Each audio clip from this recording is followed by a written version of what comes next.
Hi, my name is John, and this is Business Update. In this week's episode, we'll be talking about the game Diablo Immortal. We just recently discussed it a few weeks back with regards to its monetization, crummy monetization scheme, trying to get you to spend more even though it's a free-to-play game. And the fact that their strategy is to get you hooked on the game initially, and then come the end game content, you'll be surprised to find out that to be able to do that, you're going to grind out for hours on end. So they would try to nudge you along. Why not just purchase the gems using real world currency, so that makes it life easier. But the point here is, it still considered the game if you're trying to play to win the game here. But what's interesting is, we discussed it that someone tried to actually do it for the sake of content creation, is being able to how much is it going to take to be able to get the 5-star gems as mentioned here, and it cost that person around $16,000. So it's not cheap, and considering the amount that you're spending, is it even worth it for a game?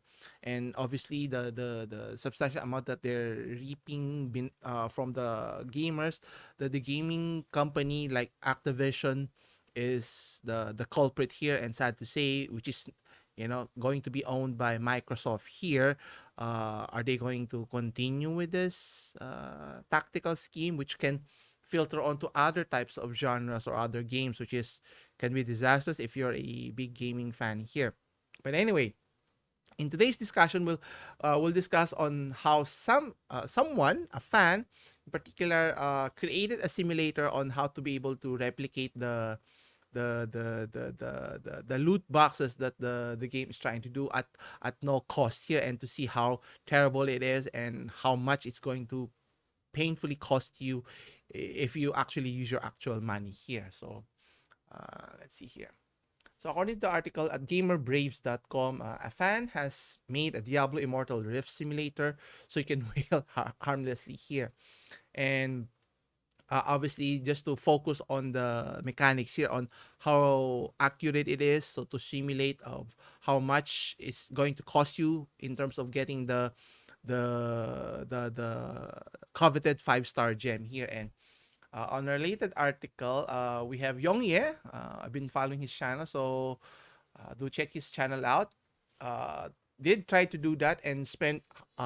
You'll be surprised how much he spent on the monetization here. So here we have a simulator where Yongye is showcasing the loot box scheme that the game Diablo is trying to incorporate. So you waste $25 for every loot box that you get. And the question is, how much is it going to take for you to be able to get a fast 5-star gem here? So let's see how long it takes and how much it's going to cost you as the gamer here. So you start by clicking the spend $25. Here you can see the loot box layout here, similar to Diablo Immortal, and Yongye is going to use the app here to be able to calculate how much is it going to take to be able to get the 5-star gem here. And take note, there are 6 gems in total you want to acquire.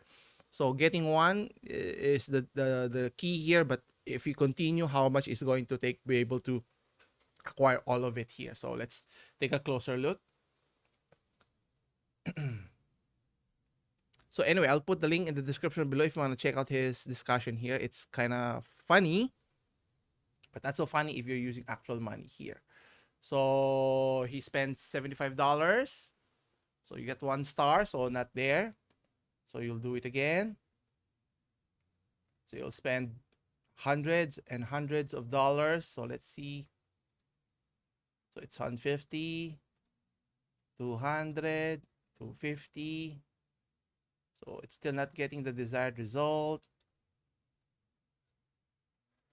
So let's skip to 2,000, 3,000, 4,000, 5,000, 6,000, and you still haven't gotten a 5-star gem. So you can just imagine the low probability of being able to get the desired result here. And if we keep on playing this, so you can see that it's costing you tens of thousands of dollars. 11,000, 12,000, 13,000. So the streamer that showcased that, is right, that you need to spend a little over $10,000 to be able to get your first star gem. So imagine how crummy the strategy is to compel you to pay and pay this amount of money just to be able a fictitious gem here. Not that other games like Demon Souls or even other Soulsborne types of games, you don't have to pay any microtransactions to be able to enjoy the full game here. And what's worse is if we have to move forward, how much is it going to take before you can actually get all 6 gems here? So let's see. So it keeps on continuing. So for the 2-star, it costs you around 16,000, close to 20,000 to get the 3-star. Let's keep forward. So here you can see you have to spend close to 30,000 to be able to get 4-star gems. 4 5-star gems, which is ugh. And let's see, let's keep forward. So a little over 30,000 to get 5-star gems. And let's see. So you can see here that you have to spend a little over $30,000. Imagine that converted to peso, so that you can acquire all of this 5-star gems to be able to customize your equipments and so forth. So the upgradability here. So it just goes to show you how devious the strategy, the game is. And the question is, should companies be allowed to do this and be considered as a game still, wherein the game mechanics here is akin to gambling here, similar to how slot machines works, how casinos works in all their types of games here. And at least in casinos, there's a way to game the mechanic in terms of being able to win, especially if you're good at card counting in blackjack. So that's one way. But the thing here is, it's very unethical. Obviously they're targeting young and adults here, so if it's rated for adults, I think I have no problem with that. But the fact that they're advertising for kids to be able to do that, similar to how EA deploys its game mechanics or loot boxes, is kind of fraudulent if you think about it. That's based on my personal experience or personal opinion anyway. That's why I stay away from these types of game, knowing that this is what they're trying to capitalize, knowing that people are willing to spend even a fraction of a percent of those who have downloaded, based on what we discussed last time, out of let's say 8 to 10 million. If they were to just get 100,000 of those customers, if we were to do the math, let's see. So 100,000, let's say you spend 30,000. Ooh, that's 3 billion.